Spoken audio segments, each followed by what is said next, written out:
They let you down again, and yet somehow, against all reason, you still find yourself defending their actions. You aren't blind or confused about what keeps happening. You see the constant shifts in behavior. You feel the sting of every broken promise and sudden withdrawal. But there's a specific version of them you're waiting for, a version that hasn't fully arrived, and waiting can start to feel noble. When you are inside that dynamic, a desperate hope for someone's potential can easily and tragically feel exactly like love. To understand why this happens, we must look backward. This cycle doesn't start in adult relationships. It begins as a highly successful survival strategy developed in early childhood. Imagine a home where a caregiver's warmth was erratic, where affection had to be constantly earned, and closeness could completely vanish without warning. To navigate that scarcity, a child quickly learns to gather up tiny, fleeting scraps of warmth, clutching them as absolute proof that care still exists. They develop specific habits to keep the peace. They become hyper-observant of shifting moods. They become exceptionally patient. They learn to forgive immediately. A quiet, internal bargain takes shape. If they can just adjust themselves perfectly, if they can remain calm enough and understanding enough, the caregiver's warmth will inevitably return.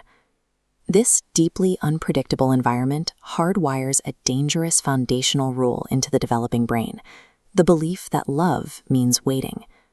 By the time that child reaches early adolescence, this specific coping mechanism matures into a highly active daily relational reflex. This is the excuse loop. When she encounters poor treatment, a red flag, she filters it out with an excuse, like stress. Any small kindness is then fed into this cycle as absolute proof. The idealized image grows stronger, validating her decision to stay. In her social circle, this looks like chronic overgiving. She constantly monitors everyone's emotional state, actively absorbing burdens and anxieties that belong to her peers. She accepts this painful, one-sided loyalty because her adapted brain calculates a stark reality. Losing the connection entirely feels far more threatening than losing her own identity within it. When this adapted adolescent becomes an adult, her threshold for connection remains skewed. She isn't drawn in by superficial charm. She is drawn in by minimal effort that almost perfectly mimics consistency. She doesn't crave the toxicity or the pain, for glimpses of tenderness that feel like a future. But maintaining this level of persistent, unreciprocated hope requires an enormous, ultimately unsustainable amount of emotional labor. It forces you to endlessly rehearse conversations in your head, over-explain their behavior, and carry the mental weight of an entire partnership. You find yourself existing in a perpetual waiting room. You are holding out for a permanent change that always seems imminent, yet never actually materializes.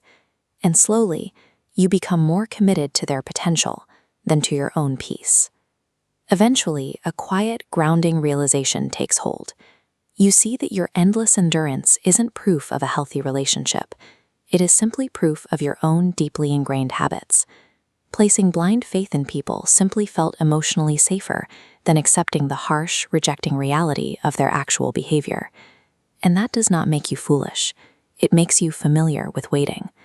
Because once you see the pattern, you can stop calling it love when it is really longing, loyalty, and survival. So the next time you find yourself holding on, ask yourself a different question. Are you loving them, or are you loving who you hope they will become? If this felt familiar, let us know in the comments by typing "I kept hoping," and subscribe to Behavioral Echoes with Dr. Wallace, because behavior is a form of communication. It doesn't disappear, it evolves.